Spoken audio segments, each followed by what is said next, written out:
To the overview and scrutiny meeting there. So the first item on the agenda is any declarations of interest.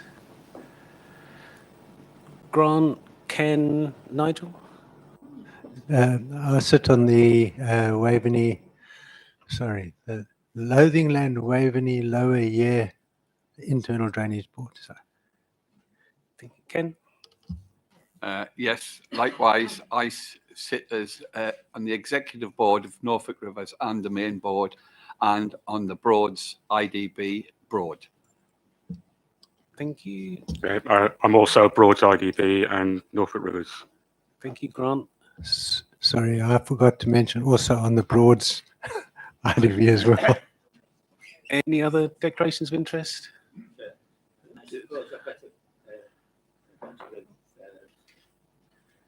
What's the word? Declare. The declaration that I contributed to the Thank you. I think it cost us £12. Thank you. Councillor Copplestone. I sit on Broad's internal drainage board. Thank you. Any other declarations? No. Good. Apologies for absence, James. Yes, Chairman, we have apologies from Councillor Riley and his substitute is Councillor Beadle. Thank you very much. Minutes of the last meeting on the 3rd of January for accuracy. Any comments? Yes, we do. Okay, matters arising. Okay, Chairman's announcements. None. Public speaking. There's no public speaking. Thank you. So we'll introduce our first item and we welcome Sally Ann and Matthew to present your report. Thank you. Morning, everyone. So as you can see, we did send out a briefing paper with regards to the increases on the drainage rates for Broads IDB and Norfolk Rivers IDB, which affect both Broadland and South Norfolk. Hopefully you'll have all had a chance to read through those. And I just want to, we'll take any questions, but just as an overview of it, I know that 10% and 6% may seem significant, which is why I included the actual figures in there as well for reference, because when you look at some proportions of those, for example, Broads and South Norfolk, it's £290. And with regards to that, the reason we've had to increase these is looking back over the last 11 years, the average increase for both Broads and Norfolk Rivers is under 2.5%. In fact, there was a freeze for 3 years in a row back in 2011 and 12. And they've been quite low increases up until that point. And obviously, like the council have just said to us, we haven't said straight away we're going to do a balanced budget, because if that was the case, we'd be coming to the council for 23%. What we've tried to do is a 5-year plan, of which we're 2 years in. This will be the 3rd year, to present a balanced budget by 26-27. And that isn't just by way of passing these increases on to the council or the drainage ratepayers. We are also looking for efficiencies internally to make sure that we can have a look at our essential maintenance, essential staff members, etc., because it wouldn't be fair just to pass them on without looking at your own efficiencies. So we have done a number of things like that. For example, we have, as Grant mentioned earlier, we do administer not just one board, but we're 8 boards within the WMA. So the WMA has a large skill set of staff, of which these individual boards pay a consortium fee for, which was increased minimally this year again. And with regards to that, then we then look at things like making you have sustainable planning, looking at the team members and what they're doing on the ground, getting contributions in from developers where possible, again, because that helps to minimise your drainage rates. So there's a number of things we do, and with taking on Waveney, we actually have a real, as you can imagine, pumping stations are a unique skill set. Our micro engineers now cover over, well, probably 100 stations across all of the boards, rather than just the Broads 37. And I say just the Broads 37, that's actually our largest group of drainage boards. With regards to the increase, I don't think anyone will be shocked with what was in the briefing paper, that it's electricity, diesel, white and red, that have all increased and out of our control. So when we looked at this year's budget, and the Broads, for example, I think they've got 665,000 in their reserves, their general reserve. So then we budgeted last year to take 215,000 out of reserves. That means we would be out of money in 3 years. We'd be unable to maintain and sustain water levels and controls within your district, and you'd be more prone to flooding, which no one wants. So looking at it this year, unfortunately, we've kept everything else minimal, but the increases are due. The electricity prices have doubled. Our contract runs out on the 31st of March, and we're now taking into account, we're going to 3 different suppliers. But again, you're talking it has doubled without what now comes in April. So we've done our best to actually reduce this and do a 5-year plan for a balanced budget for ourselves. But unfortunately, that does mean a 10% increase for Broads and Norfolk River 6% this year. But again, I'd just like to highlight, it may seem significant, but that means that over an 11-year period, it has been less than 2.5% overall. That's my part on there. I'll go over to Matt.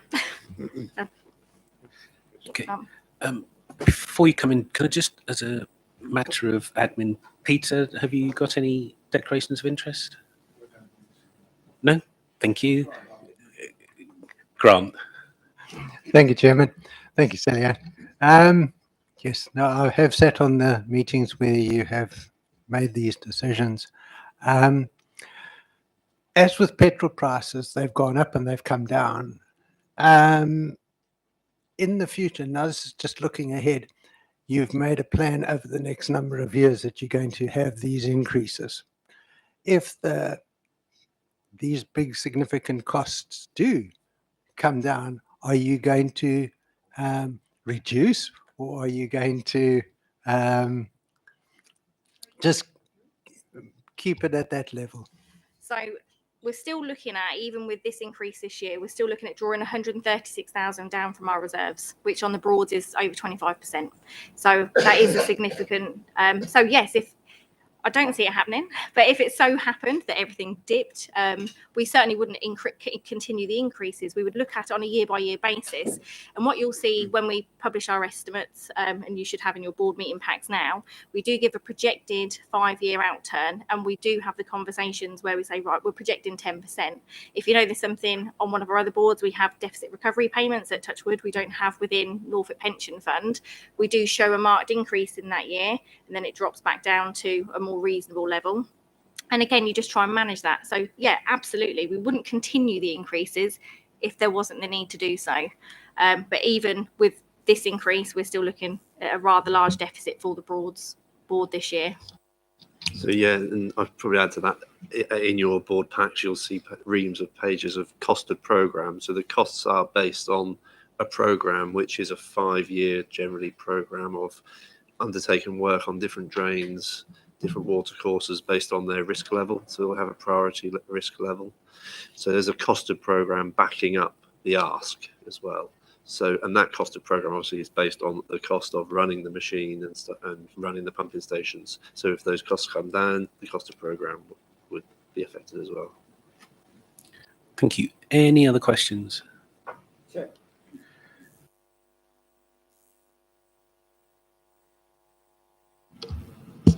Yeah, welcome.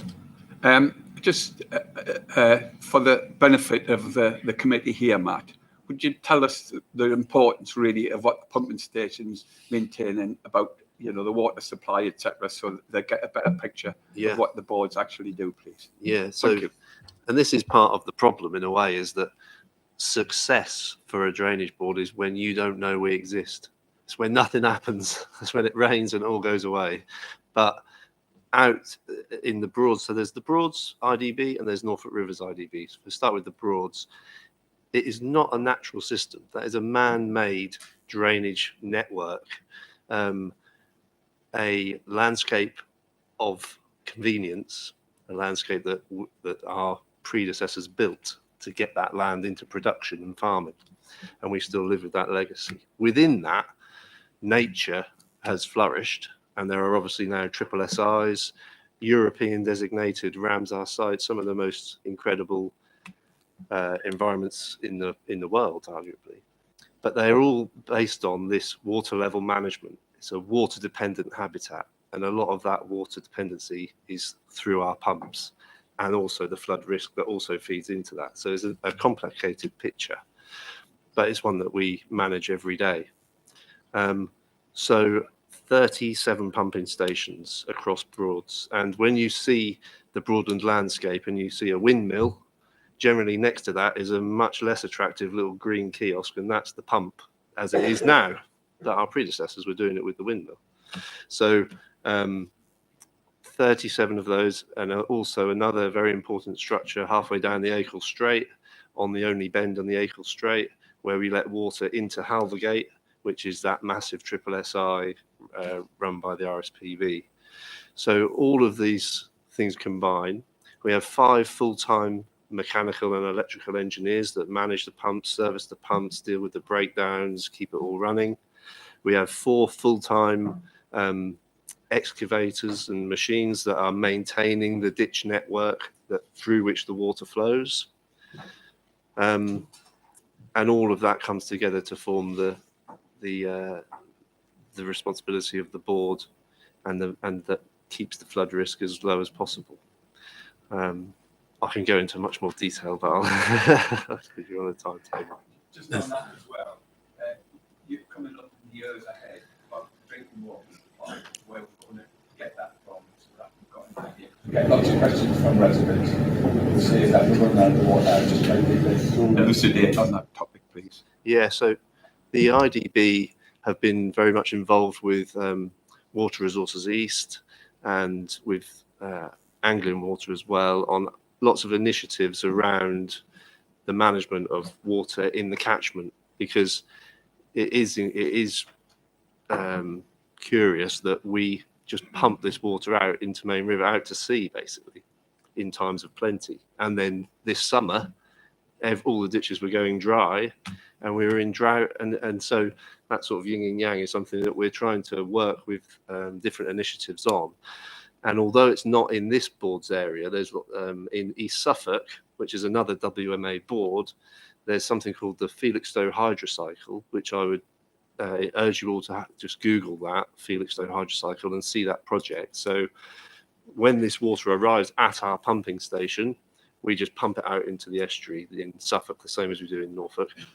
But we very simply put a valve on. So instead of pumping it forward, we pumped it inland in to fill these storage reservoirs for the landowners who have need for water. They store it and then use it, obviously, when they need it in the summer. And once that's full, we also pumped it over the land to fill the aquifer as well. So it's a really interesting project, and it's a WMA board. So that thinking is now being shared across many boards, and the Broads board might be next as well to have some similar projects. So we're very linked in with all those other organisations, including the Environment Agency as well, on abstractions and stuff. So, Thank you, Councillor Beadle. Thank you, Chair. My property actually is alongside an internal drainage board, and so we see the maintenance of that drain or the lack of it, and it looks to me as if the internal drainage board is having a major rethink about its priorities for maintaining all its rivers it maintains. And indeed, I'm just trying to think when last time the drain was cleaned adjoining my land. And I'm thinking it's at least 15 years. We did have it inspected during the summer. And where we live, if there's a stranger about, you go and actually ask them. And the couple didn't actually say what the outcome of their visit was going to be. But the indication was that there was no prospect of it being cleaned on the basis that if it flooded, that there would be no arable land or domestic properties affected, and only pasture land or wild scrubland.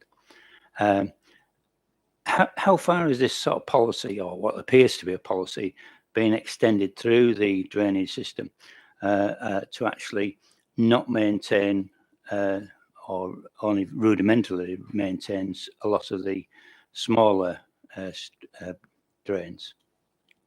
So yeah, so the prioritisation that I spoke about is something which has led to us having to do less in certain places than others. And I don't know what drainage board you're part of, but if it's the Norfolk Rivers board, yeah, that's a gravity board. So there's no pumping stations in Norfolk Rivers. It all just goes downhill to the main river, which is the responsibility of the Environment Agency, and they charge us a precept for doing work on that river. What we're finding is often that work doesn't get done. So there's little point in us maintaining certain watercourses that are IDBs when they end up in a clogged river at the end. So we try and reverse the process and talk the Environment Agency into doing work on the downstream network before we do work on that upstream network. So it might be part of that. But the policy of prioritization is one that we have had to pull through all of the boards because of the cost pressures and because of the finite resources and budgets. But it'd be interesting to find out what watercourse that was, and I can find out where that is in the programme. It might be that sometimes certain work can only be done at certain times of the year for wildlife pressures, or if it needs desilting, you can only do that in the colder months. So they might be about to turn up. You never know, but it depends where it is. We do have a maintenance program online though for you to be able to view, and if there was a risk of flood, certainly get in contact with the board and we can put the operations manager in touch with you. Obviously, you do have to prioritise the higher risk areas over the lower risk. I as well, I pay I think £5.74 to a different drainage board, not any one of this, and they've never maintained the bottom of mine, but it doesn't go anywhere because it's all, so there'd be absolutely no point in them doing it, although they're meant to, and I pay a rate for it. But certainly, if there's flood risk, you need to contact one of us and we'll look into that. But there are prioritisations now in all of the boards that we're asking all of the board members to look through, with higher, medium, and lower priority. Never low, lower, so that they're in the maintenance programme, but just on a less scheduled rate. So it might be every 5 years rather than what, because some of ours have 2 cuts a year, depending on the flood risk in that area. So, but yeah, catch up with Matt and he can have a look at that for you. Just to say, Chairman, we sometimes have crest rolls roll down the drainage board and block the bridge up. And that's a bit of light recreation for me to go and block it. And I've got a photograph of me of a pile of crests taller than me, which I'd pulled out the ditch.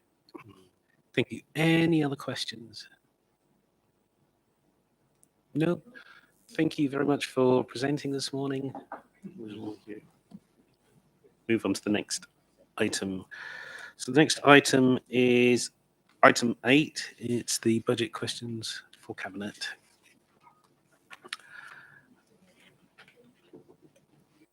Ladies and gents, are you staying where you are? That might be. Okay.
Morning.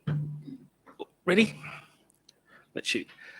So we have the agenda item 8. We have the first question: what budget assumptions have been made regarding the disposal of Thorpe Lodge, and what would be the impact on the budget if the disposal is delayed or the value achieved is less than anticipated, or what it was not sold?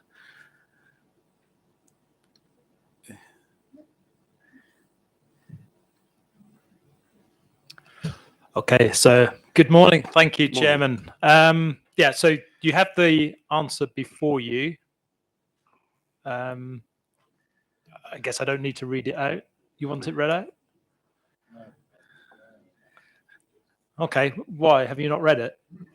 Well, then you've got it before you, so I guess... Well, I don't need to, do I? It says what it says. So if you have an additional question, then I suggest that would be the next stage, if So- the chairman allows it. Do you want me to read the answer? No. That doesn't. So we've had the response. Now, are there any questions following the response for the budget question 1? Councillor Catchpole, Councillor Holland. Thank you, Chair. Just is now a good time to be marketing Thorpe Lodge, given the downturn in house prices? And is it realistic to set the sale date as the end of September? Would that not look like we were being a bit eager to sell? Thank you. Okay, well, we are marketing it and has been on the market now for 5-6 months, I'm guessing off the top of my head, as part of a process that enables a planning constraint to be lifted in July of this year. So that's a necessary thing to do to enable, if it should be deemed necessary, to change the use of this building for that to happen.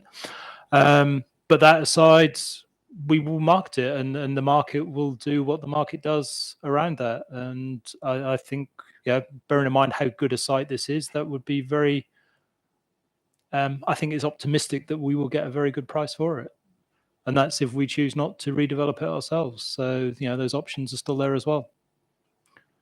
And I think your second question was something around September. Sorry, someone was whispering in my ear at that point in time, but I believe it was to do with, was that too optimistic around dates? Yeah, does it not give the impression that and we're again, the eager to answer to sell? that be you have to put a stake in the ground somewhere, and that is as good a date as any to pick. Obviously, if it goes beyond then there'll be additional revenue costs for us to pick up. But if it's sorted before then there'll be some savings on the revenue. So, yeah, it's a stake in the ground. So, sorry, can I come back with, you just mentioned a planning constraint being lifted in July. Hopefully, could you please inform us what you mean by this? Yeah, is that not... Sorry, again, we've been through this many times, but there is a constraint within the planning process around change of use from commercial to residential. That's nothing new. That's not solely on this building. That's on all buildings in Broadland. Are you talking about neutrality? No. Sorry, I don't know. I don't understand what you're saying then. Sorry. Okay, could so if explain? you remember back when we went through this at council, and also when we made the choice to market the building, and that choice was made by council, there was an element there. It was a planning constraint and a planning policy that we wanted to adhere to.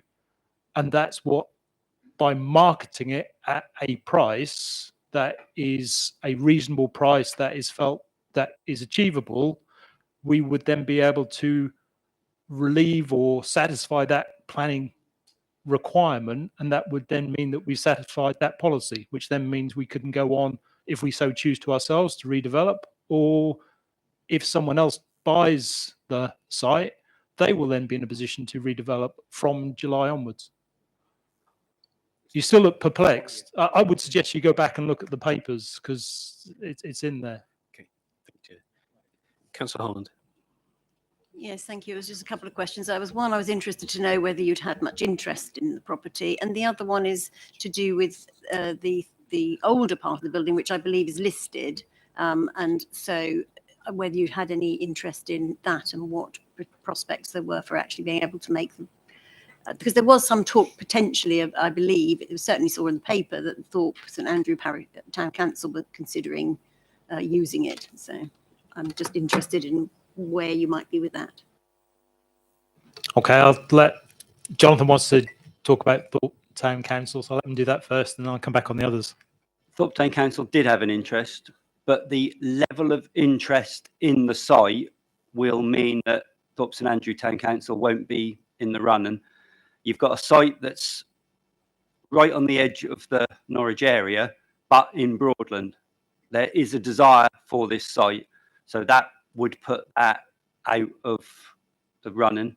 But obviously, the the listed part of this site will be like any other site. It will be looked after in the way that it needs to be looked after. But the desire is there for the site because it's so close to the Norwich area, but actually in Broadland, which is only, yes, there's been a lot of interest in it. But obviously the change of use means that there's no hurry to do things. Thank you, Councillor Karimi-Gouverneur. Are the answers to these questions available to the public? They're in the They're in the papers. public They're in the papers. papers. Public Just say- papers. Because if anybody listening live streaming, all they're hearing is the question, not the answers. We're not live streaming, are we? Yes, we are. Just for a matter of transparency. So if anybody listening will not hear what the answer to the question is.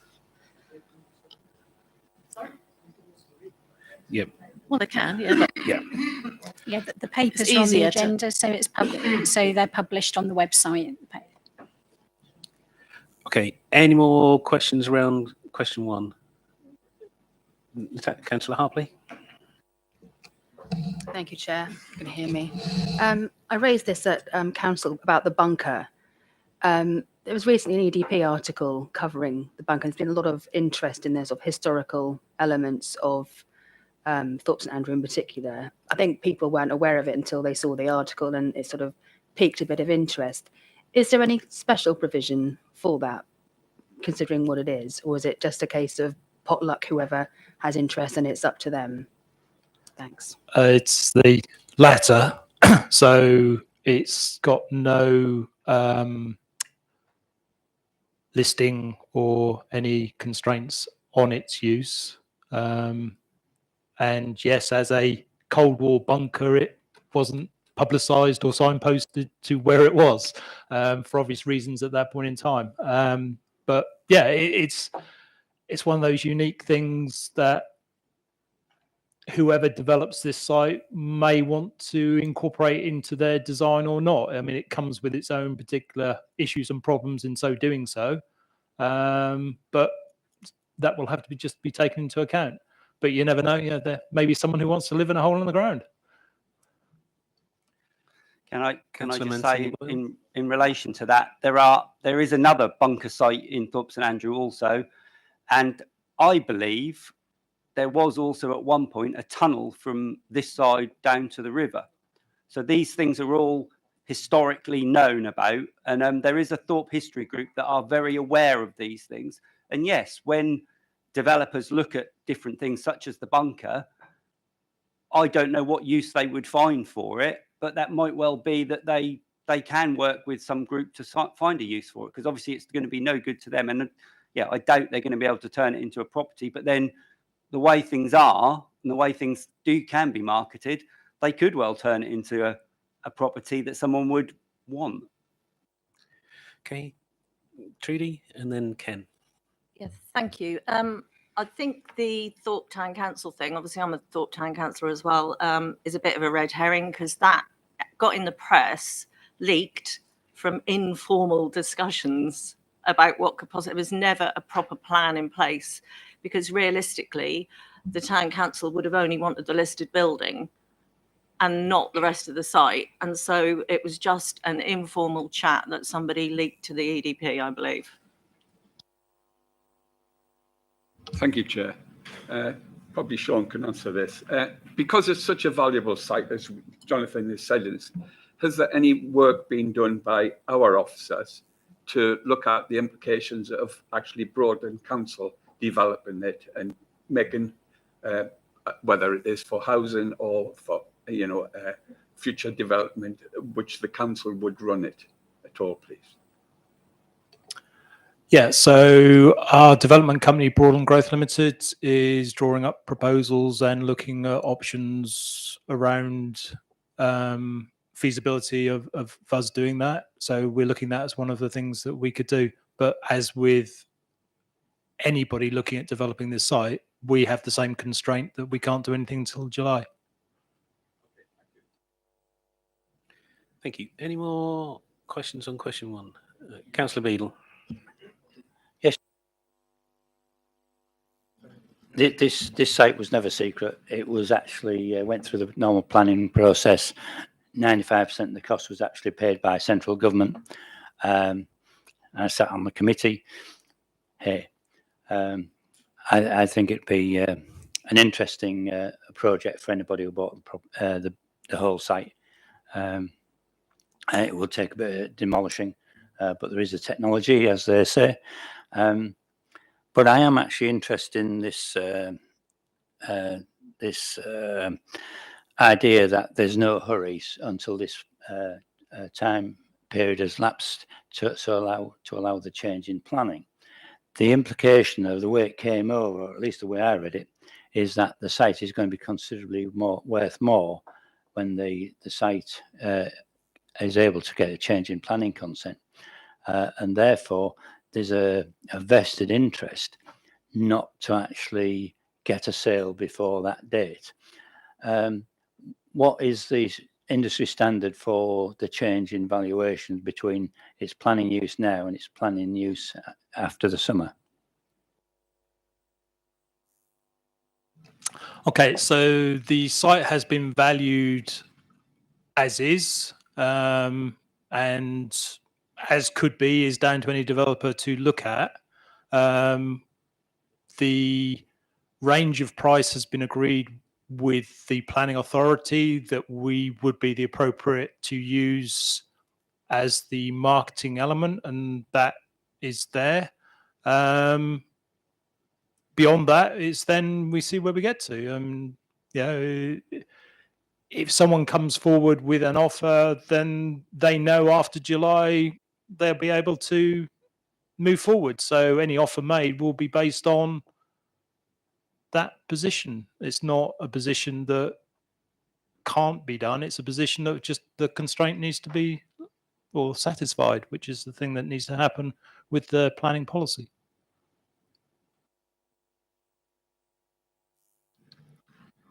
Okay, Councillor Holland.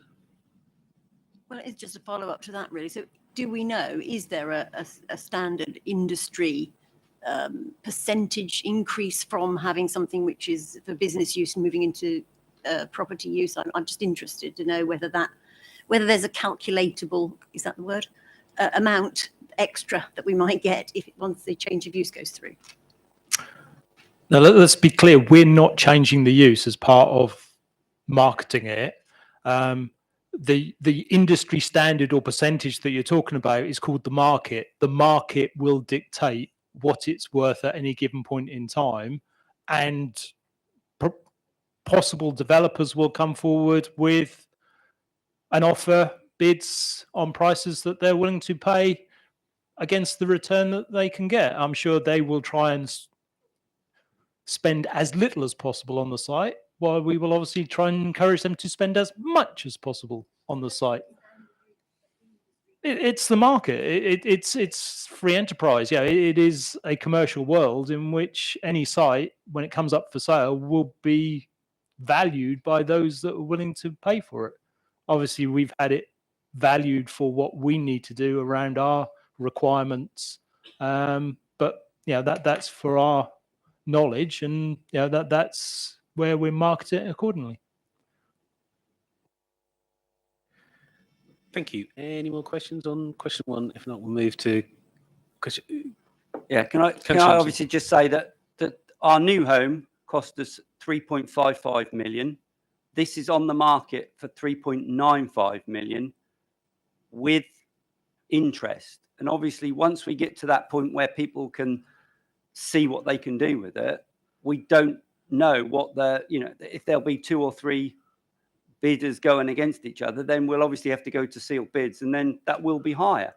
So the way to look at it is that the interest we've had already is because people are interested in the site.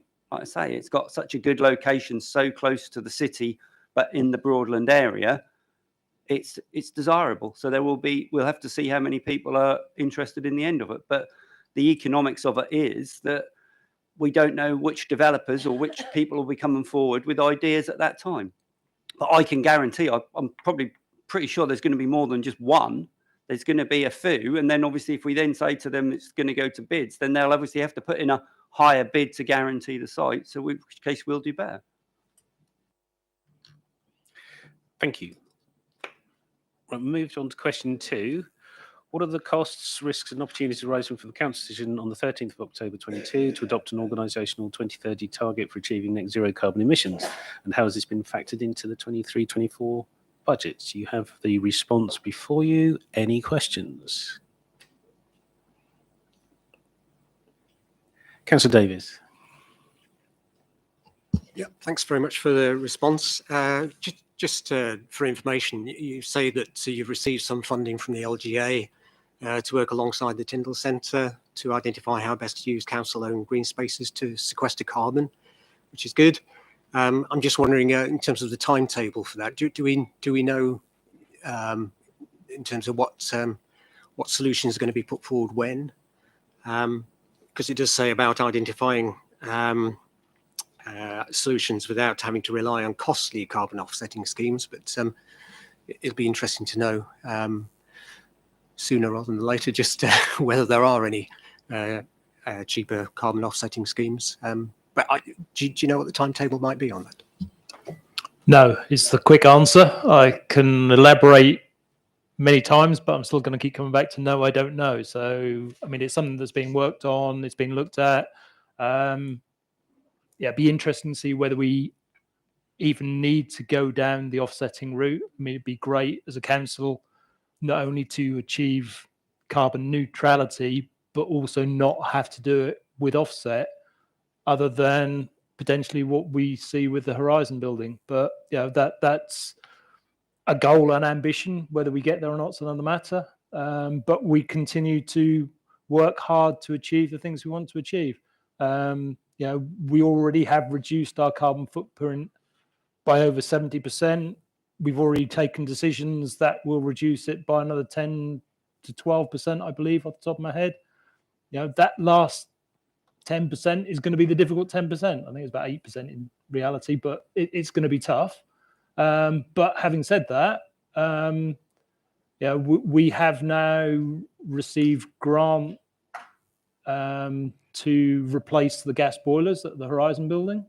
Having received that grant, that again, I may ask the portfolio holder to come in, but I believe that will remove somewhere in order of about 159 tons of CO2 or carbon. 157. Sorry, I was close, but not close enough. So, that happening will have a significant impact. And that's not in those numbers yet. So, that's a really positive thing to move forward. Obviously, we're doing the work, as it says in here, with the Frettenham Depot to improve that positioning.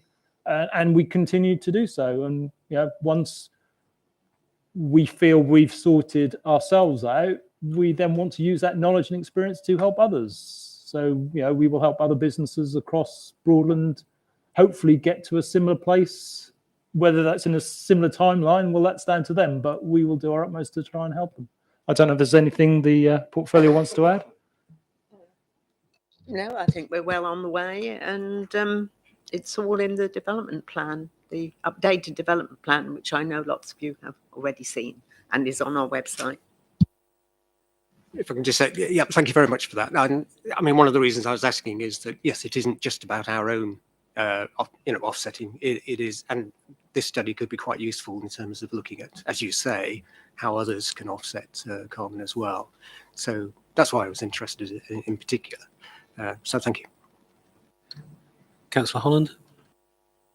Yeah, thank you.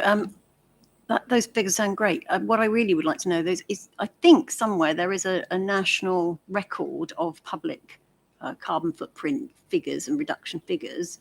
Could you tell me where I would be able to find the ones for Broadland so that you could actually see those figures listed? I believe our baseline report is on our website. So that will have the numbers there, and there should be a tracker. I'm not sure that's actually on the website yet, but it will be in due course to show how we are physically reducing it. But we are making huge steps to reduce our carbon footprint. I don't know if the Judy, if you know anything more about the... I know there are figures published nationally, but with all these figures, you've got to make sure you're comparing like with like. Not that I'm trying to think that we would try and cover anything up, but it's just to make sure when you look at them that you are comparing like with like. But if there's anything specific you want to know, I'll be happy to find out for you. Thank you, Chairman. Again, I don't know if you saw it, but I think it was in the 8th of December MJ magazine, the council magazine. There was a 2-page spread about the work that Broadland has done and South Norfolk have done in reducing carbon, and also it positioned both councils as probably being at the forefront of reducing their carbon footprint. And as yet, I haven't had any criticism or complaints from other council leaders telling me that they are doing better than us. So I can only believe that our statements we made in there are correct in the fact that we are one of the forefront runners in reducing our carbon footprint. Thank you. Thank you, Chair. I would just err on the side of caution. The answer does say that we have one of the lowest local authority carbon footprints in the country, and we should be able to validate that rather than it just be an opinion. Thank you. Sorry, it's not opinion. I believe if you look at the baseline report that was done, it said in there that we were one of the lowest. So we are one of the lowest. That work is there. And the article in the MJ magazine was talking about how we'd move forward from that position, which, as I say, we believe puts us in that place, but we don't know the work that other councils have done in the same way. So, we believe we are at the forefront. We actually may find that we are at the very, very front, but we're prepared to share that space with others that are doing great work as well. Councillor Ramsell? Yeah, I think many councils have made declarations declaring that they are keen to do something. But as a council, Broadland are a council that are actually saying less, but doing more. We are leading the way. In Norfolk, we are. And yeah, I would challenge you to say that, we are in the front runners of all the councils. And I can't think of any other council in Norfolk, for instance, that's doing more than us. So with that is the way to look at it. That, until we get challenged on it, we are one of the best. Thank you. Any more questions on the answer? Okay, we'll move to question 3. The council has seen a significant increase in homeless presentations and associated temporary accommodation costs. What assumptions are included in the 23-24 budget regarding these pressures, and what actions are being taken to mitigate these pressures? We have the answer before us. Any questions? None. Okay, move to question 4. The capital programme includes 7 million of investment in Broadland growth. How likely is this spend? Will nutrient neutrality affect this investment? Will the current economic climate affect this investment? What return is anticipated on this spend? If an investment is made in Broadland growth, how will the investment be overseen by members? If the return on this investment is intended to help fill the 1 million funding gap in the MTFP, what if it fails to do so? We have the answer before us. Any questions? Councillor Nerdon. Anyone else? Thank you, Chairman.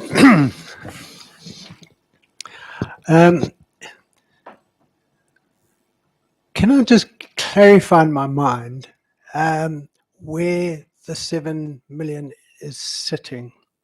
Is it sitting in Broadland growth, or is it sitting in the council's reserves?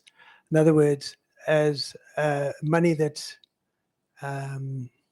held by a separate entity rather than by the council.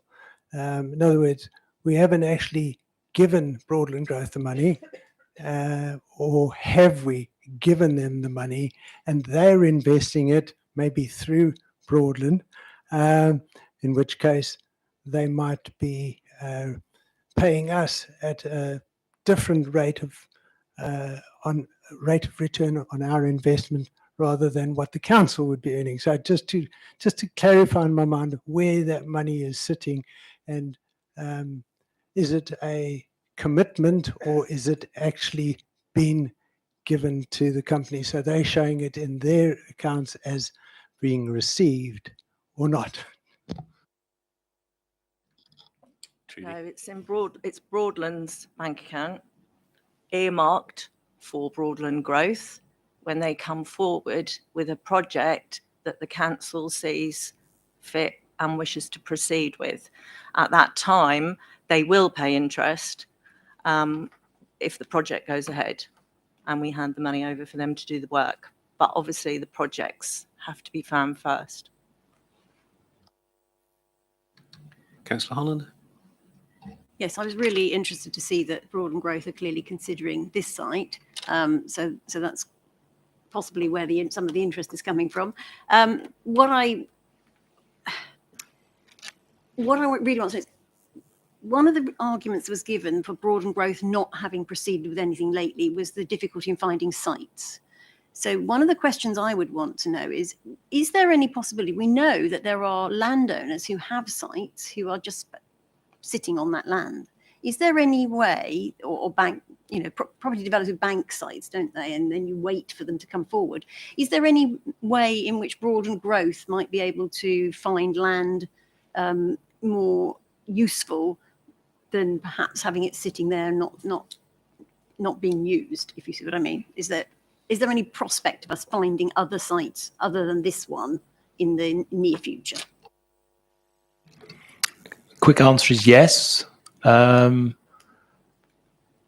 So we have a Broadland Growth board meeting this afternoon, and at that we are looking at 2 sites. So those could come forward or they could not, on the basis that the feasibility says they're not appropriate for us to do so. So that could be a very quick yes, or it could be a prolonged no.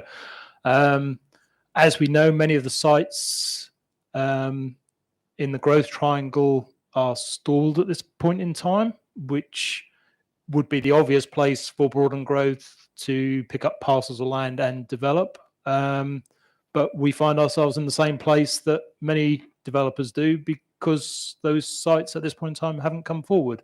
But once they do, then we would expect to be able to be part of making that happen and bringing those things forward. But in between time, we carry on looking for other sites and other opportunities to take advantage of. Councillor Ramsell? Yeah, Broadland Growth as an idea works. We saw that with Carrabrek. We saw how many awards and recognition we got for the work we did at the Carrabrek site. That site was obviously one we'd also managed to pick up ourselves at a reasonable rate. And, we developed that site. I would think lots of the land that people are sitting on is a lot bigger. And obviously with a bigger site, you then get the additional costs. And I would think a business case would be very difficult for us to bring that forward and say, yes, it'll work for Broadland Growth. If it was a smaller site, and that's where the leader has alluded to there, that if they're struggling, they might break up a parcel of land and say, well, and different builders, some builders will obviously work on different scales and everything like that. But for us, a business case has to come forward that says, yes, it's worthwhile us doing it. And again, with this site, if someone's willing to pay more for this site, that would probably mean we could do something with it. But then our profit from the end of Broadland Growth might be such and such. But you think, well, actually, we'll make just as much by selling it for more, and obviously have that money come back in quicker. So there is that feeling that a business case has to come forward. And at the moment, I would think that the landowner sitting on the land will say, well, actually, if I just wait, as opposed to doing a deal with Broadland Growth, because obviously bringing us in would then cut some of their profit out, that then they might just say they're going to sit on it. So yeah, it's an interesting one, but the business cases would come forward. Yes, I noticed that was also been said that Broadland would then look at whether to give the money to Broadland Growth. So who makes the decision then? If Broadland Growth are looking for sites, I think it was Trudy just said that it would come back and we would decide whether we wanted to invest. So ultimately, although Broadland Growth might come forward with a plan, does it then come back to the council for them to decide whether to invest in that particular area?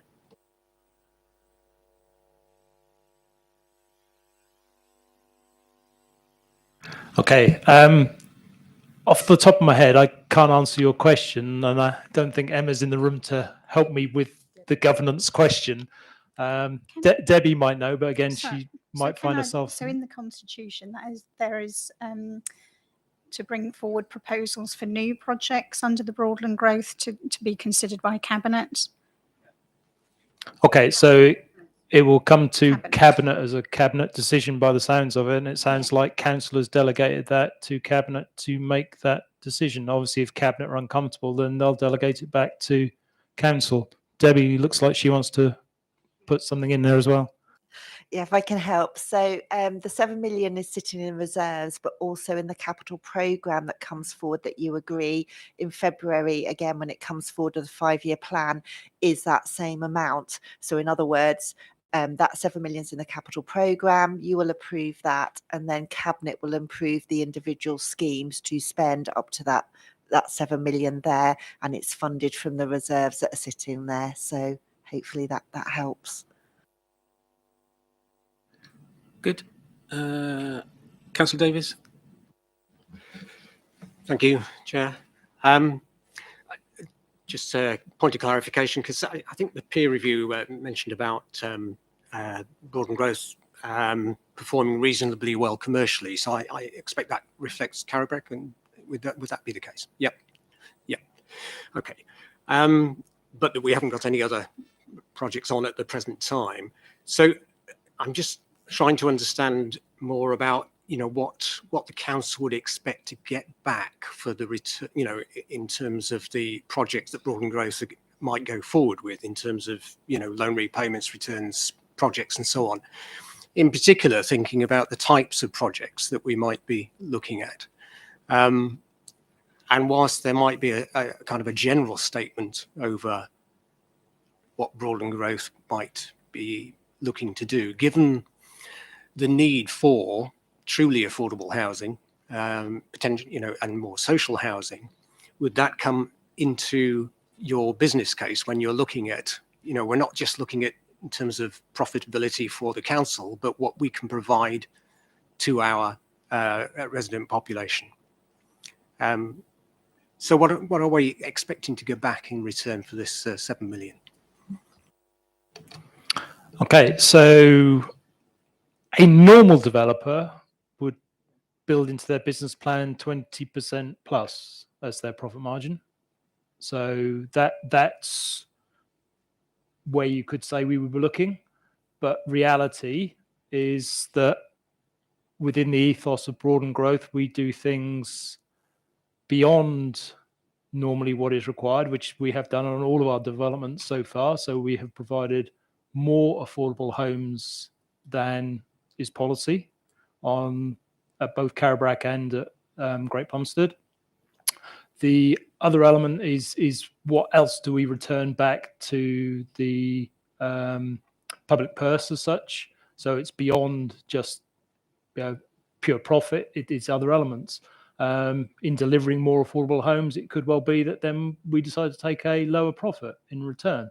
And that's part of the balance when looking at the business case and making that choice around how we would do those things. But you would expect, I think the lowest element of profit that we would prepare, I think, as a board to look at would be in the region of around 10% to mitigate any risk or change in circumstances or market. But again, each site is looked at individually. Each costing and each business case is looked at individually. And the risks in the same way have to be looked at, weighed up, and decided in moving forward. mean, one of the big elements we have to be very, very careful with is that this is public money that we are using in a way that brings a return back to the council and also brings wider return to the public purse. The one thing we don't want to happen is what we saw happen with another council not too far away who lost about £6 million on their last development. But yeah, we're fortunate enough not to be in that place and not to have made those choices. And hopefully we will continue to make good, prudent choices in the investments that we make.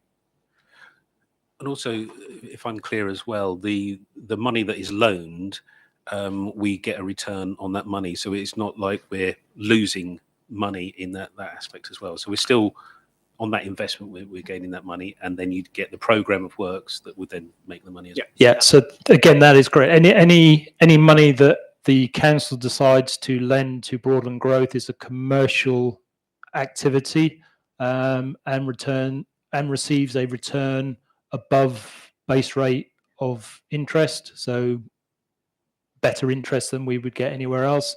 And again, on both previous developments, that has been quite a significant number that we've been able to bring back into the council as part of its revenue return. Yeah, just forgive me. I mean, this may be available somewhere. I may just not know where to look. But will it be quite clear? Like, will our accounts or our somewhere people would be able to go and see what return they got on the loan to the Broadland Growth? Would that be shown in our accounts somewhere it's visible to people, so it's nice and easy for people to see how well we've done? Yeah. Can I fetch Debbie in on? Oh, sorry. I'll fetch Debbie in because. Sorry, Sean. Yes, so in our Treasury Management report that we will report twice a year, it details where the income comes from, our interest comes from. At the moment, we haven't got any loans with Broadland Growth, so we're not earning any interest that way, but it would do.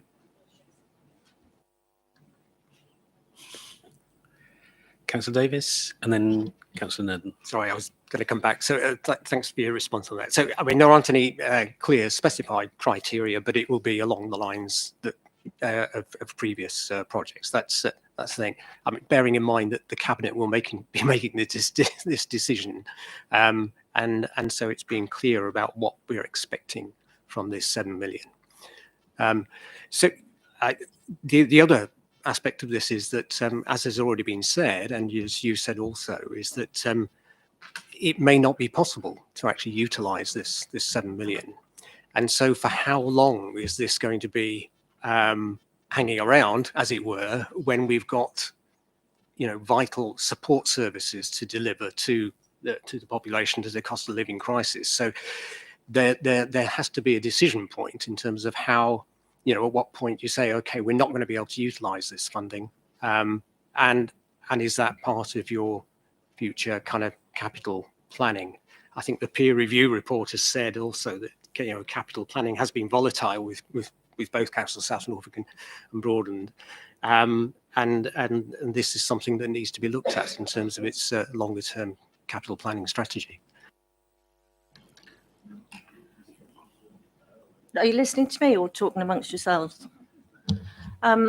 I would say that at the moment, the vital services, as you've quite rightly raised, especially the temporary accommodation situation, we are managing that within our current budget. We can produce a balanced budget.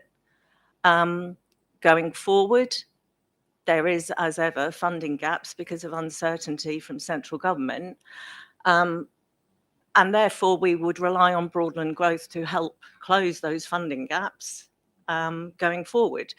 But at the moment, there is no service suffering. We are able to provide all the services we need to provide. So there is no need to withdraw that money from Broadland Growth. But it is sitting just in an earmarked reserve that can be moved at any time should we need to.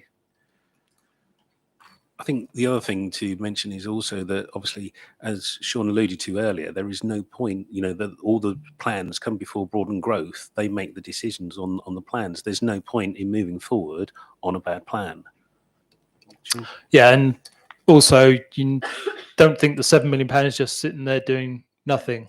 So as a council, through Trudy's management and portfolio holder, through Rodney as our finance lead, and the treasury management report that comes in February. It is being invested by the council. It is receiving a return at this point in time, and will continue to do so until it's used in any other way. I appreciate that. Yeah, you're still getting that, but I suppose it's looking at it from the outside. We've got this funding there available, and so how could it be more effectively used, especially when at this point in time, and there are reasons why, we've invested in the Horizon Centre in Seoul. We're actually investing, quite a considerable amount in our own council, compared to the services that we're providing to, the public. And so it's that perception, if you like, as much as anything, but it's also a reality that there is funding there, and that we could, as you have said, if we need to, utilise that in terms of support services to the public, and that's what I was clarifying, really, that we can do that. Thanks. Yeah, and I think you're saying about investing in, a lot of money in our own council and the perception. I think, as we've obviously already said on the earlier question, Thorpe Lodge is actually up for sale for more than we're investing in our new home. So it's not additional money going into our new home. It's just moving home and using the money for the new home. Councillor Holland. Sorry, Councillor Catchpole. Thank you, Sat Chair. next to each other. So I'm just a bit concerned that the employment of the Broadland Growth Development Officer, albeit by Broadland Growth, is a gamble, in that, following on from what my colleague said, if this continues into the future and that post is being funded, where does that funds come from, if not from Broadland District Council funds? So how long is that going to be managed in that way for? Okay, so the officer is not funded by Broadland District Council. The officer is funded by Broadland Growth Limited, who's a separate entity. They are a company in their own right, and therefore any staff that they have, they will fund, and that's what's happening with this particular post.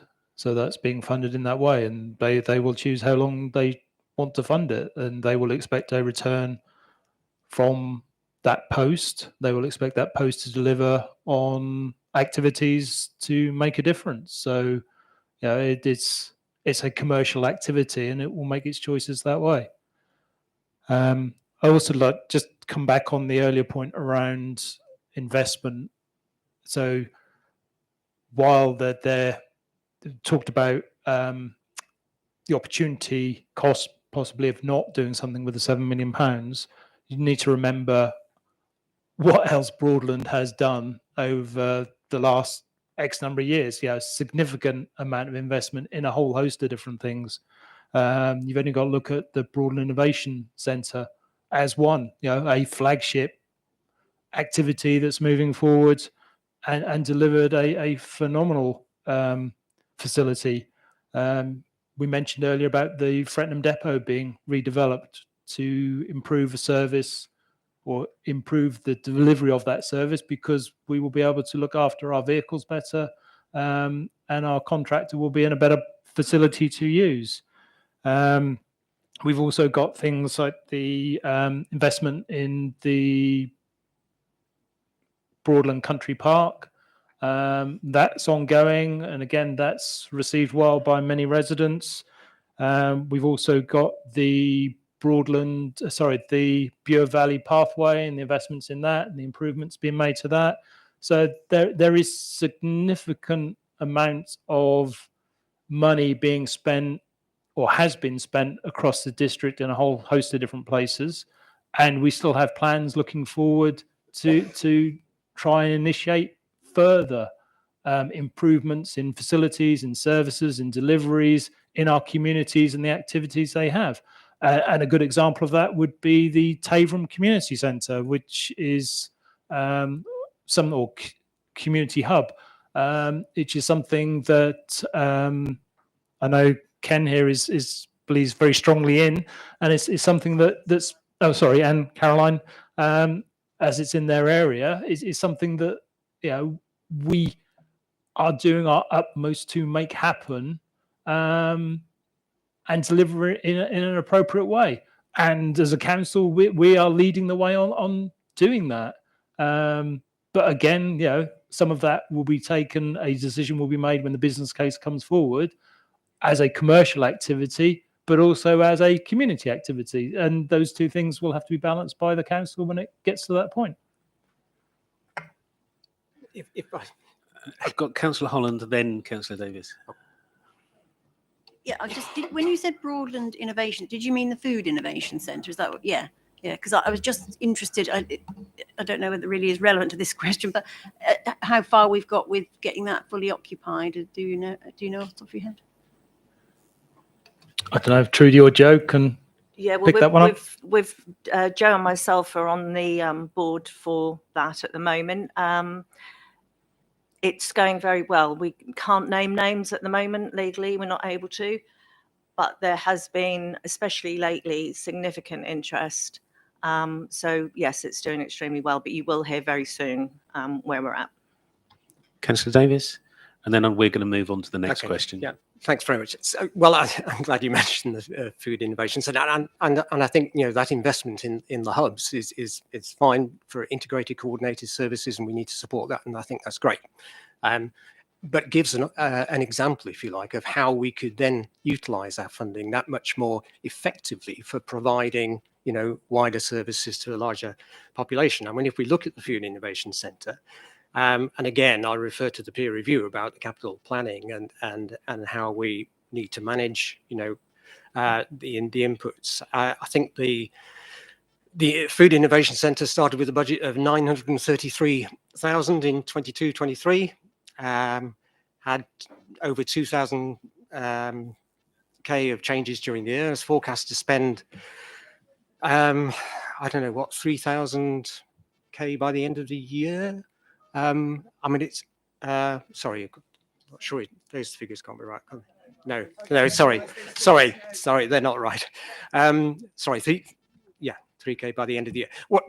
What I'm illustrating is that we've got this increase in funding over, quite a rapid increase in funding for those kind of projects without, and as Councillor Holland has said, has asked the question about what returns are we getting on that compared to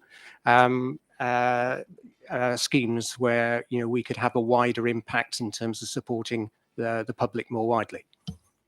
Councillor Copplestone. Thank you. Yes, when we decided to collaborate with South Norfolk, part of the reason and one of the main drivers were the strategic growth agenda, not just economically, but also in housing. And I think the Broadland Food Innovation Centre is an exemplar of the amount of inward investment this tiny council has got. We attracted over £10 million of outward investment from the European Regional Development Fund and also the Getting Building Fund, and we had additional funds coming from the New Anglia LEP. The decision to go forward with our Broadland Food Innovation Centre is demonstrating our growth agenda. Not only have we got the Food Innovation Centre on the Food Enterprise Park, we also have the Condomentum building, we have Fisher Farms, and that just shows bringing that high value businesses into our area is fantastic for our local economy and jobs for local people. So I think we haven't exceeded our budget on the Food Innovation Centre. In fact, all the rental money will go forward to go into the project. And I think that's really, really great to have that investment going forward in the centre. Thank you. Thank you. Councillor Vincent, and then what we'll do is we'll take a 5-minute break before we move on to the next question. Thank you, Chairman. I'd also just like to pick up the point that was made there that we could be doing other things. I think what you need to realise is how many other things that we do. There is a whole plethora of activities. You only need to look at the delivery plan, the recovery plan, to see those actions being delivered, and the innovation that comes with that the council is continues to support. So things like the social prescribing, we started as a pilot and has just gone from strength to strength, and our officer team has continued to be able to bring in more external funding to enable us to continue that and take it further. You just got to look at the investment in the help hub and the difference that's making to people on the ground today who are experiencing issues with the cost of living. But we are doing everything we can to help in those particular situations. Same with temporary accommodation. We have pressures on our budget because of that, but we're also proactively looking to take action to alleviate those pressures over the long term with, I think it's over a £2 million investment that we've put into reserves ready to enable us to offset cost in the future. So all of those things are being done. Again, Broadland has provided phenomenal support both for Ukraine and Afghanistan, in the people that have come to the area to try and overcome the difficulties that they've had, and we will continue to do so. But there are, I'm not aware of any scheme, and if you have one, please do let me know, that has come forward to us that we've wanted to do and chosen to do as a cabinet, as a council, as a group of members, that isn't being done and isn't being funded by this council. We thankful to our one team. They are phenomenal at getting funding in, additional funding in. We are able, sometimes to fund match that to help them do that. Other times we don't have to. Other times we fund some of the things in totality. But we are doing every single thing that is being asked of us in a way that we want to do it and delivering some phenomenal results. Again, come back to the earlier statement about forefront running councils. I think, we are a leader in our place. We continue to be a leader in our place. We will do that for as long as we physically can, but we are driving the agenda, and we are looked at by many, many other councils from across the country to duplicate and copy the things that we do. And that's where we are. And we do continue to roll out additional services. So, we've recently rolled out food waste across the entire district. Yes, that's something government wants to do, is aspiring to do, wants to make councils do at some point. But as yet, we are one of the few councils that actually now does that across the entire district. And I only hear positive things from residents about the fact that they like that, they like the idea that it's being done, and they like the idea that we are recycling more every single month, which is, again, a phenomenal place to be in. I'll pause there because I'm going to go on all day. I was going to just say thank you very much, sir. So I'm going to have one very concise question from Councillor Beale. Thank you, Chair. It's a disadvantage of sitting in this corner, I think. And the leader did actually say earlier that the new offices cost this authority 3.55 million, and Thorpe Lodge is on the market for 3.95 million. But on the assumption that the new offices is partly funded by South Norfolk District Council, and assuming it's half and half, which I don't think it is quite, but assuming it is half and half, that comes out at 7.1 million. So in actual fact, moving to the new offices will cost the joint authorities £3 million more for the two councils than moving into Thorpe Lodge as they are currently operating. Chair. Sorry, Councillor Beagle, but you're just making stuff up again. This has got to stop, please. Now, the councils, being South Norfolk and Broadland, are jointly or have jointly bought the Horizon Centre. And as you know, because we agreed it at council, it was 50% by Broadland and 50% by South Norfolk. And that's what's happened. There's no maybes or whatevers. It is a 50-50 split. So yes, the full cost, and by the way, it wasn't me that said it earlier. It was the portfolio holder for organisation and transformation. The full cost is 7.1 million. And our proportion of that is 3,550,000. That's what our half is. So I can't change that. That is the fact. I really would appreciate if you didn't keep trying to change it and make numbers up. Sorry, Chair. I do apologise for attributing the numbers to the wrong speaker, but the numbers still stand up. Right. I'm going to pause there. We'll take a 5-minute comfort break because I think we're all at that point, and then we'll resume at question 5.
Right, we'll make a start. So we're at question 5 of the questions. The capital budgets tend to be fixed amounts for each year, 220,000 a year for the server for PC replacement program. Should future years' budgets be increased to take account of future inflationary pressures? We have the answer before us. Do we have any supplementary questions? Councillor Holland. Yeah, while I'm really hopeful that the government managed to meet its target of inflation at 2%, I can't guarantee that. There is still quite a high inflation rate at the moment. I think it seems to me reasonable to say that you will assess that yearly. But I wonder, have we taken into account the fact that that may affect our future investments based on the cumulative cost of inflation? That's something that I'm wondering if we've missed somewhere. I think personally, recently what we've seen with the issues we had with IT, it wasn't the cost that was prohibitive, it was the actual supply of the chips, which is again down to global things happening in the world that caused that problem. I believe we had to wait quite a long time for the chips and everything like that. So it wasn't actually the cost that was prohibited; it was the actual obtaining them. And I believe that was something that was happening with the car industry as well and everything like that in the country.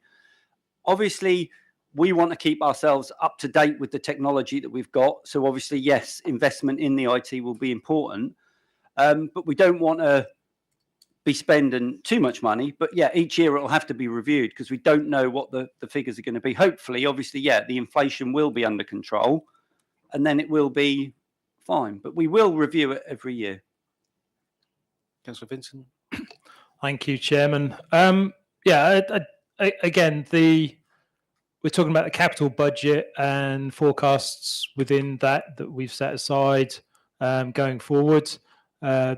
As you know, there is significant investment, multi-million pound investment in our IT that we have all approved at this point in time, and that is in various stages of being delivered. The other aspect, this reserve specifically, if the wording here is correct, talks about server and PC replacement programs. One of the things we're looking at going forward is, do we continue with server farms, because that's quite dated in a way and an approach. While it's relatively safe, it's also relatively can have resilience issues. So one of the things we're looking at is cloud-based activity, and many providers and suppliers are moving into the cloud-based as a way of mitigating the need for hardware at individual sites. So, as each of our systems comes up for renewal, it will be looked at in the appropriate way and choices made around that. But I would expect us to move more to a cloud-based activity than a server-based activity over time. Thank you. Any further questions? Yeah, I get that. So, but what I'm saying is, if we have inflation running at higher than we've already predicted, and then it carries on next year, that becomes a cumulative effect. So, what I'm asking is, how are you thinking of future budgets to take into account any inflation? If you're only looking at 2% now, are you accepting that you might have to look at a much higher rate of inflation for future capital budgets? That's what I'm thinking. Could be the case. I mean, we need to look at it as we do when we do the capital budget. The budgets that are set aside are what we believe to be the right numbers, and what is affordable and achievable, and those constraints still sit there, and we'll work within those. Councillor Davis. I mean, just following on from that again, with reference to the peer review report, because the peer review recommends the council stress test, the underlying assumptions, and that, what plans there might be in terms of stress testing going forward, given that it's been highlighted within the peer review.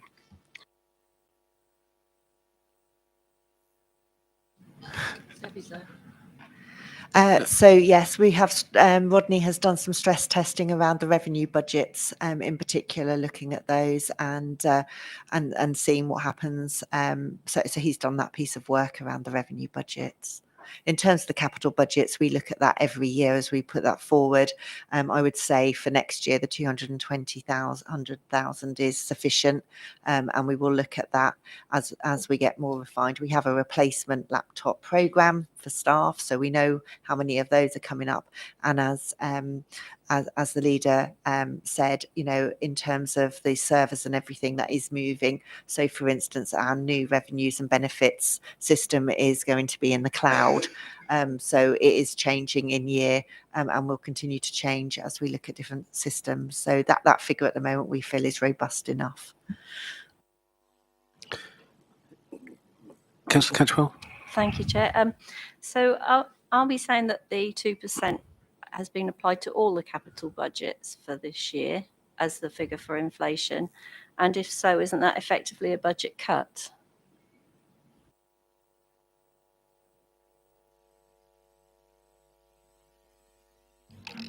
Shall I ask the question again? No, I just didn't know what you meant by the budget cuts. The question is, have we assumed a 2% inflation for all the capital budgets? And if so, isn't that effectively a budget cut? Because inflation is definitely higher than 2%. What we've done, for instance, you'll see, I think the papers are actually already out for ONS for next week, the budget papers, yeah. You'll see, for instance, as is policy, every year fees and charges, as a for instance, go up at the rate of inflation of RPI, whatever it is, on the 30th of September. So you'll see that, because that's in policy. That's not a separate decision we make. That's in policy anyway. But we do anticipate inflation. I don't know if we've put 2% across the board. Have we? No, I didn't think we had. So we tend to look at it more in terms of the revenue budget. We know what our main contracts have already got built into their contract. So it depends what they say, and then we look at it on an individual line basis. So, you know, when we've signed a 5-year contract for software or something, often it will say in there what the rate of inflation they want to apply. It's similar to the Viola contract, in other words, because that's got inflation built into it. So we look at those type of big areas of spend. Pay has a different line we've put aside for pay award, for instance. So we do it much more on the revenue side. In terms of the capital, we look at what we estimate our budgets need to be, and we refine those. I will be honest, the 5-year programme is obviously 5 years in advance, and who knows what happens in 5 years' time. So we do refine that every year as we go through into the forthcoming year, and look at it that way. So no, we don't apply a 2% across the board. And it all comes through as a business case anyway, when the expenditure hits. I just think it's fair to say as well that whenever you get tired of me saying it every year, whenever we set a budget, we're always very prudent on what we expect to get from central government, for instance. So we always err on the side of caution so that we end the year hopefully in a better place than we initially predicted. So everything is taken into consideration of what could possibly, we try and think of everything that could possibly happen, like the gate fee at the MRF, that type of thing. We try and anticipate as much as we can, because obviously everything's fluctuating all the time. And definitely the funding from central government, we never have a clue from year to year, do we? So. Councillor Vincent. Thank you, Chairman. And as the director there said, the budgets are set and managed, but also on our risk register, we have finance as one of the main risks.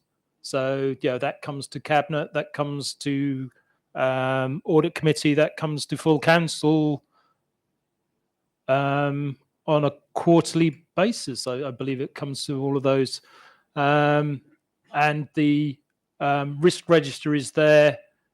I think it comes to audit later this month, in fact. But the risk register does identify finance as being an issue. It identifies the impact on the midterm financial plan if the council fails to anticipate changes. And therefore, that's one of the risks that we do look at, and it's one of the risks we look to mitigate as we go forward. We set budgets, and budgets are everybody's best educated guess on the way the world will be. And going forward, we'll then manage those against reality, against actuals, and take action as needed where that sits. Councillor Davis.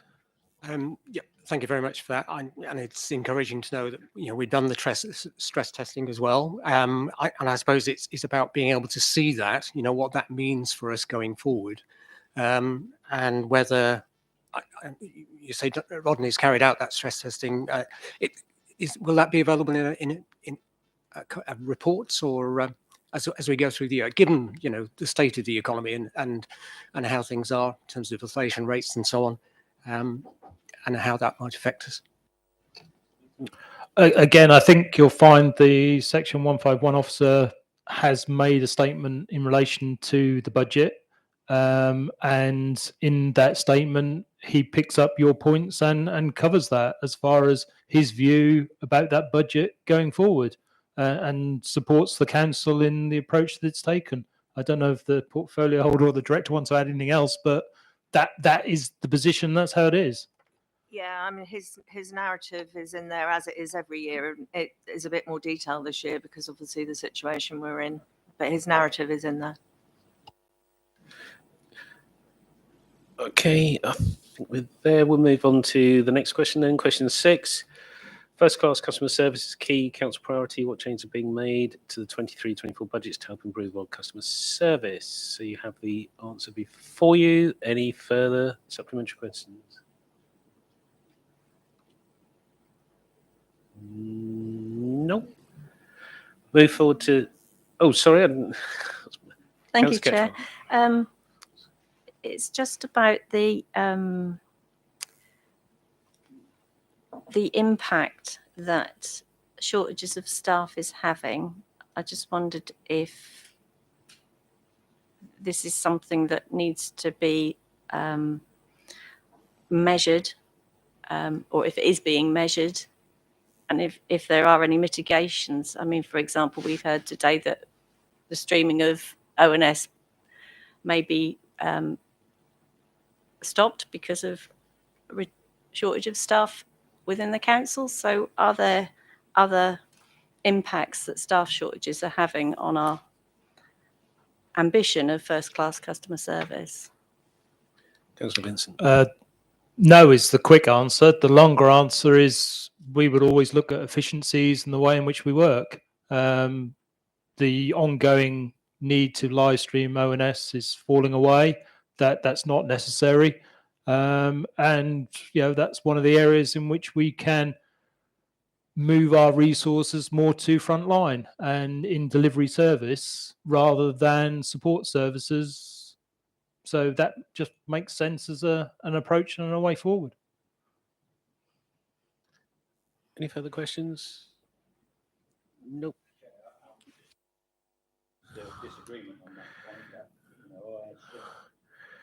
That ONS should be live streamed so that it is a service to the public, and it should be maintained. Okay, that's registered. Question 7. Then the capital budget includes provision allowance for investment in a Tavrum hub. Will this amount be sufficient? And if successful, is there provision for expansion on this model to other locations? We have the answer before us. Any supplementary questions? Councillor Davis. Just an observation and supporting what you were saying earlier about this is a good example of where, and you actually say there that exploring, expansion of the model, but going back to what I was saying is if we have the funds there that we're not going to be using for anything else, then presumably they can be invested in these kind of successful models.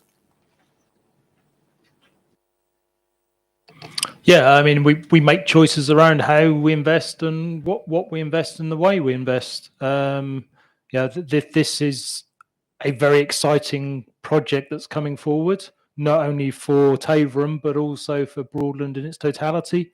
It will deliver additional services, additional local services, which is a very good thing to happen, but also will become a model that we hope will be replicated. And we will work with our partners to try and make that happen wherever and whenever we can. But yeah, come back to the funding thing. We look at our funds and we look at the best way in which we can make use of those. Councillor Kelly. Yeah, thank you, Chairman. Thank you, Sean. As Councillor for Terham, along with Caroline, I have to say how important this is for our community. One of the big moves we've got there is where the doctor surgery is moving, a very cramped situation where it is. So that's going to move up. We've worked with the doctors, we talk to them all the time. It's moving up there to this huge new building, hopefully get physiotherapists in. The parish council is moving up there. We've got the YMCA going there, the whole community, and Caroline will add a few more to it as well. So lots of improvements that we're actually going to put for the whole of the residents of Terham. So we're really looking forward to working with the developers and putting as much services as there. We don't want to have what happened in Queen's Hills, of where there was no infrastructure whatsoever. We've got schools, we've got old people's homes, so it really is very important that we keep a good grip on it. And like Sean says, we've got the chance for more investment in it. So it's a really great project coming forward. Thank you. Anybody else? No. Move forward to question 8. It's understood that there was still in discussion with the waste contractor on the true-up provision in the contract. What assumptions are being made regarding the waste contract costs in this budget, and what risks are there if the agreement is not reached prior to the budget being agreed? You have the answer before you. Any supplementary questions? Councillor Holland. Yes, I note that these are still in discussion, and I understand that it's not appropriate to discuss the actual figures, but I wonder if you could give us an update on how close you are to making some sort of agreement on this, because in your answer, it does accept that there is a risk that, your assumptions could be too high or too low. So it would be useful to know, where you might have achieved what you're expecting to achieve. Okay, so sorry. I'll start and then hand over. So within the budget, we've based ourselves on an assumption of worst case. So it can only get better. So as the negotiations are carrying on, when it finalizes, they won't impact the budget negatively. They will only have a positive impact, as in there will be therefore savings that will come from that. Beyond that, I have not this week had an update yet on where we are. And I don't know whether the portfolio holder has, but perhaps Judy might have something to add or not. Just to say the next meeting is imminent.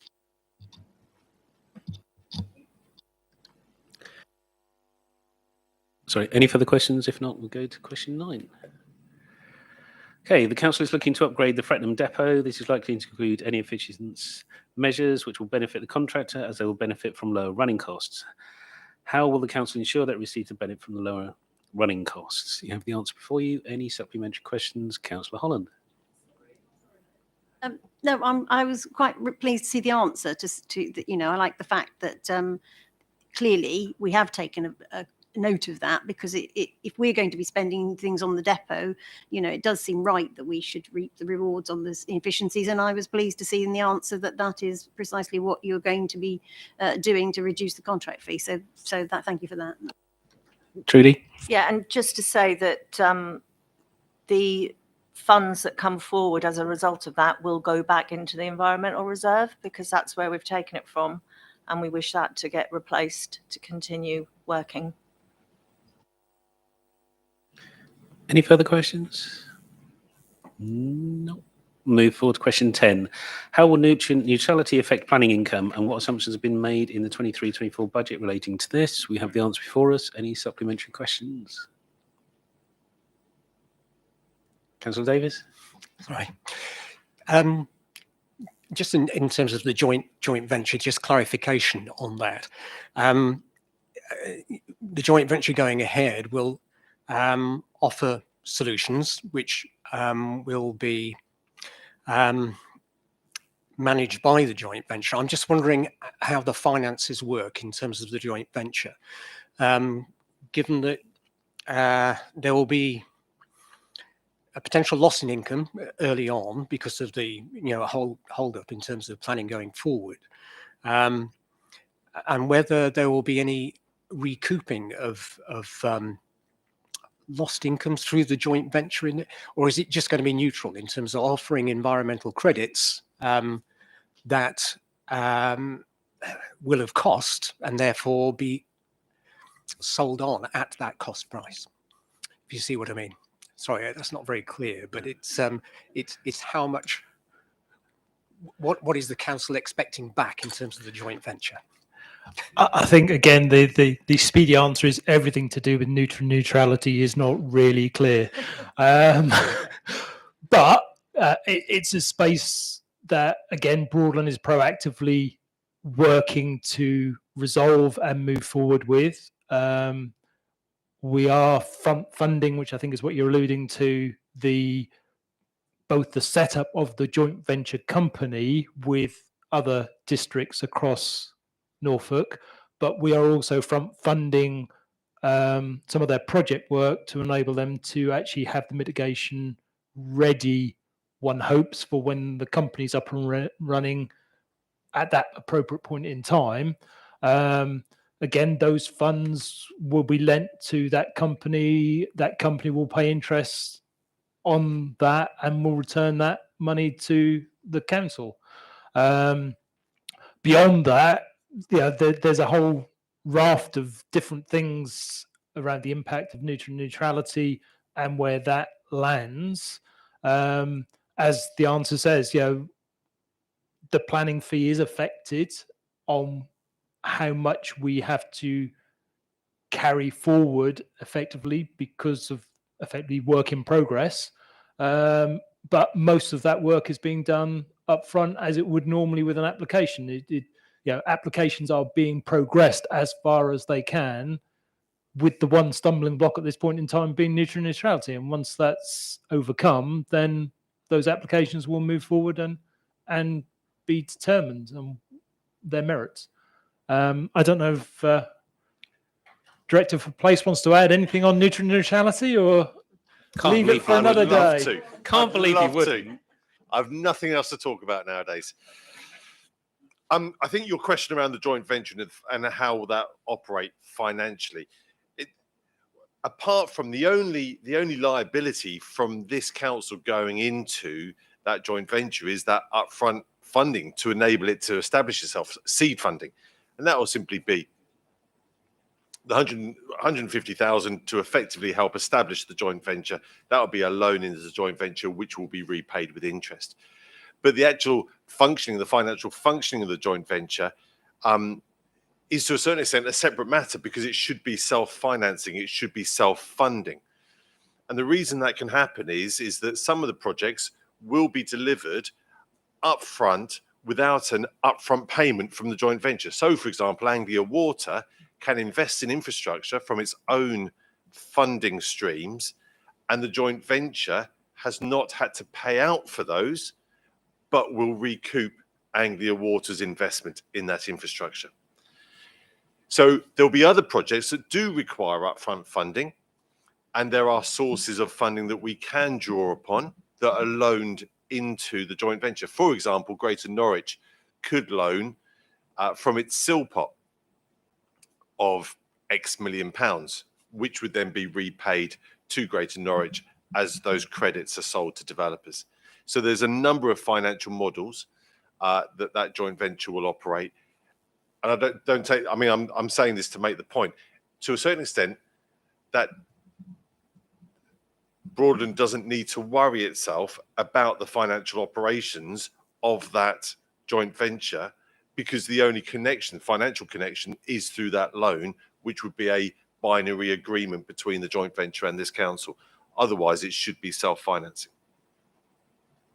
Yeah, thanks very much. I mean, that was the point I needed to clarify, really. I'm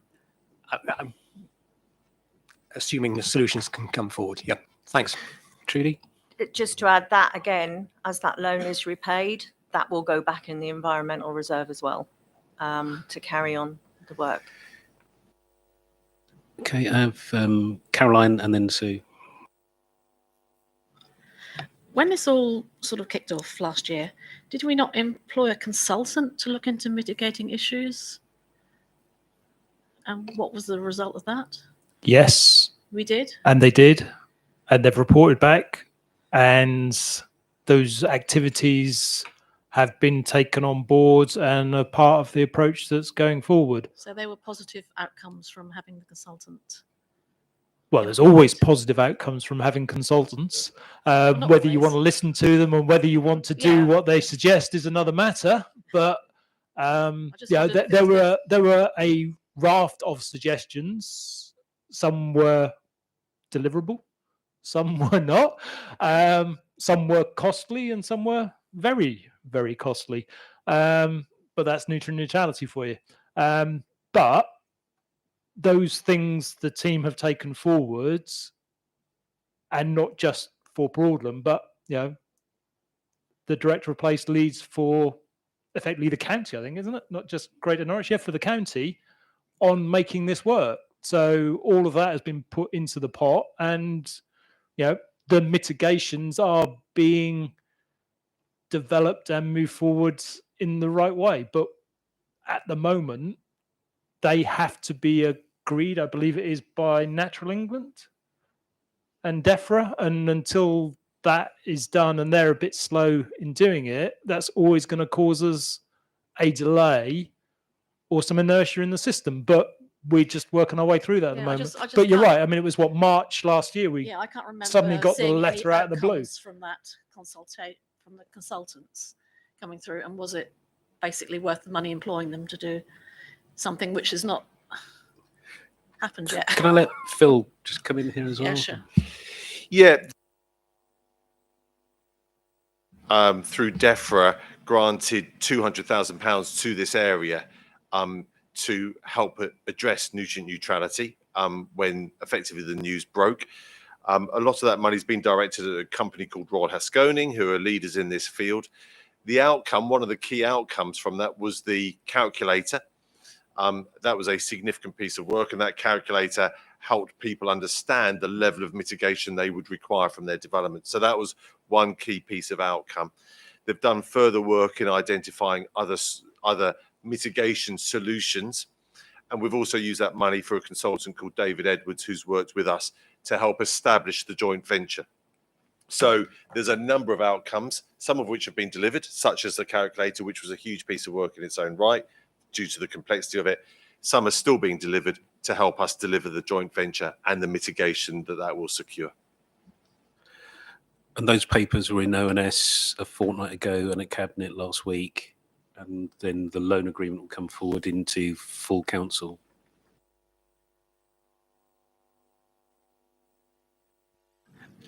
Any further Councillor Holland?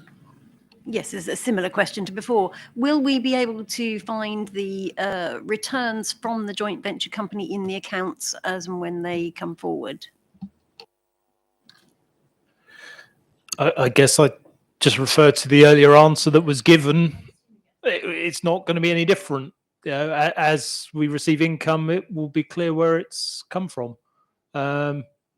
assuming we do receive some. Something I would just like to clear up: the next step for I think that you mentioned coming to council doesn't. It was delegated, I believe, to the finance portfolio holder to take forward. So that was part of that process there. So just to clarify that, but that's all. Sorry. Any further questions? No, we'll go to question 11 then. So what safeguards have been put in place to address the council's financial position in the event that the financial settlement is less than anticipated? We have the answer before us. Any supplementary questions? Councillor Catchpole. Just one, I understand that we know what our income will be now. So, but have Broadland made representation to the government on the impact of not knowing or not having a clue how much will be received year on year? Absolutely, every year. There's a consultation every year, and every year we reply. So yeah, we do make representation. We would love to know exactly what's coming, but I mean, ever since I don't know how many years I've been doing this now, and we've never known. But every year we do make representation. But I think the fact that the update came through that obviously is in your answers, that actually it is more than we were expecting. Like I said to you, we are very prudent when we do predict it. So as yet, there has been, touch wood, no shocks for us to have to deal with. We've been able to present a balanced budget every year. I appreciate it says there we could draw on reserves as a one-off with the sort of situation we're in. Yes, we could. It's not something that I'm a fan of. I don't think we should need to run our service by drawing on reserves, but it is an option there if we needed to do it, because as Rodney has said, there is a healthy level of reserves there if we needed to do that. But like I said, the settlement is, although it's still not the final settlement, that won't come till just before the budget, but it's normally pretty much spot on. And as you alluded to, the papers are already out for next. Yeah. Farland? Yeah, I just think. Oh, sorry. Oh, sorry. Have I butted in on Right, I somebody? had Councillor Vincent and I forgot to let him in. Now I've got to remember what I was going to say now. Yeah, so it is immensely frustrating that we only get a one-year settlement, and that really does cause us issue uncertainty in doing the midterm financial plan. But that is what it is, and that's what we work within. We as a council make representation, as the portfolio holder has said, about our frustration every single year with that. Also, that is the same for all councils across the UK, and therefore the District Councils Network, DCN, also make representation on our behalf and on behalf of all of councils asking for multi-year settlements. As yet, we aren't in that place, and the instability, I guess, in the world at the moment probably means we won't be in that place for a few years. But it'd be nice to get back to that point where we could have more certainty in the settlements that we were getting. Councillor Holland. Yeah, thanks. I think I'm just trying to recall, but I think, was it 2% last year that we were given by government? Is that a 2% increase? No? No, there was various different grants, and you'll see it's even more complicated when you look through the budget papers this year. They say there'll be this one-off grant one year, and then they've extended it, but then they've taken some other grants away and put them into something else. So it's even more complicated this year, I would say. So I guess my point then is that what I'm concerned about for us as a council and as a district is that, inflation was much higher this year ultimately than anybody expected. And I know they're giving us 3% coming forward, but inflation is effectively still above 6% at the moment. It just strikes me as we are still in a position where we potentially may have a budget shortfall for the next few years. And I'm assuming that in this budget, we are aware of that and that we are looking ahead to where we will be next year as far as is possible. Yeah, you will see in the papers the sort of funding gap we are predicting going forward. But you'll also see where we are looking at potential savings that can eat away at that gap. For instance, moving to the horizon, the running cost there compared to here, that type of thing. You'll also see in the budget as we do the option of, do we raise council tax? This is what would happen. Don't we raise council tax? This is what would happen.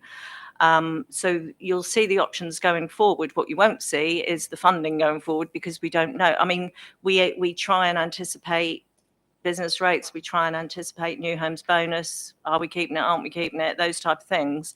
But we never know till that week before Christmas what they're going to do. Any further questions? No? Well, I'd like to thank the portfolio holders for the answers and everything, and we'll move on to item 9. Committee work programme. And Linda, are you?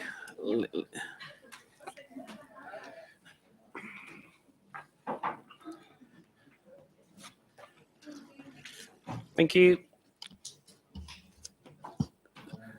If we're ready, please. Okay.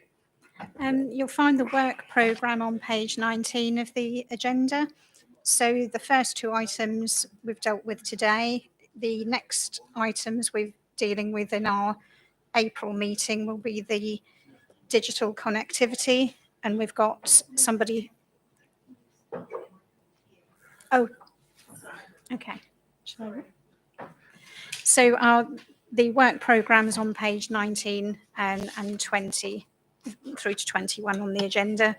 If I just take you through it, the first two items, we've considered the joint budget questions today and the water supply issue. That's an ongoing report that we have on the work programme, an update as and when from portfolio holder, so that will be added to the end in April.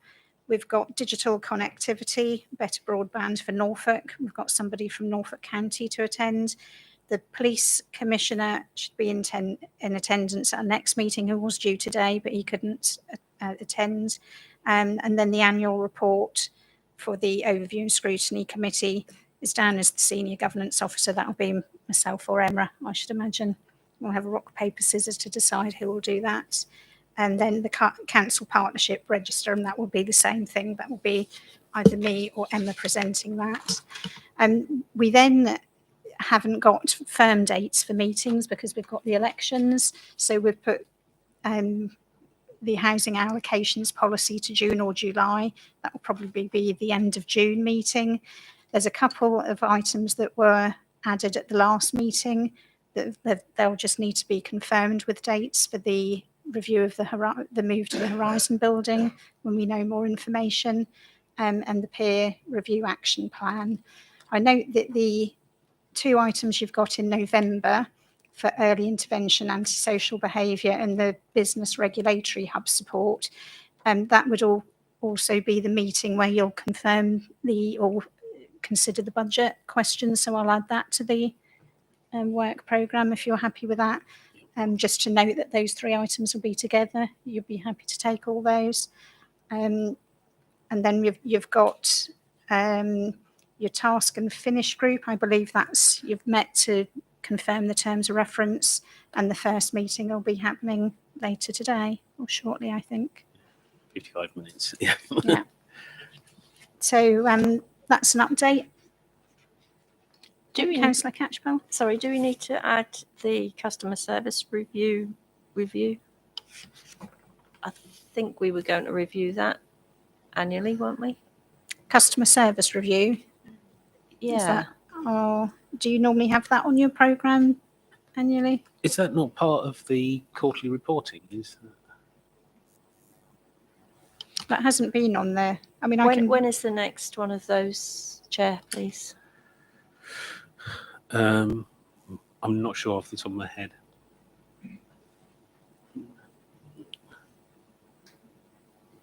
We should. Councillor Cleary? Yeah, thank you, Chairman. I'm just wondering, with the new Veolia contract, etc., coming forward, I know it comes forward as performance review, but I've had indications from other councillors about actually how we're doing. Would it not be appropriate for us as an overview and scrutiny to see actually how the Veolia contract is working, just as a point of interest? Yeah. Well, the contract was renewed in April, but then there was binding terms for the first 6 months. I know we get performance, but looking at specifically, road clearances, we've had lots of problems with that. So I'm just wondering whether it's something that we could go and have a look at. It's just as a query. So the first full annual part of it would be sort of like October 23. So we'd probably look, obviously, to wait for a report to be done. Yeah. Just wondering actually how we perception and the residents' perception is exactly how the service is running and whether we've got things that aren't correct or need looking at further. So because we have a topic form, don't we, that need to be complete? So shall we have a look at that to see where the relevant Is that parts? okay, Chairman? Yeah, if you can complete a topic form for that. Yeah. Okay. Lovely. Anything else on the work programme? sorry, going back to the customer service question, they were doing surveys, or they're doing ongoing reviews with our customers on, or residents on what they think of our service. And I just wondered when we were going to get a report on that. So we wouldn't necessarily get a report ad hoc, but if you wanted something to go on the work programme, we could fill in a topic review about that to see what they're doing, and then if you feel there's anything that you can look at and feed back into. Okay. Councillor Holland? I wondered if that might come up under papers that come forward, because presumably that's being reviewed by Cabinet as well, is it not? Or would it be? Or So come under performance? I don't know. Yeah, so I'll see where that's being reported, and if it isn't, then we can fill in a topic review so it gets on the work programme. But you're right, it could well come through. I thought it was part of the quarterly management. Yeah, okay, so it may well come through as part of the quarterly reporting. Anything else on the work programme? No? Okay, I'll move us to item 10, which is the exclusion of press and public. I move that the press and public be excluded from the meeting for the remaining items of business because otherwise information which is exempt information by virtue of paragraph 3 of part 1 of Schedule 12A of the Local Government Act 1972 as amended by the Local Government Access to Information Variation Order 2006 would be disclosed to them. I so move.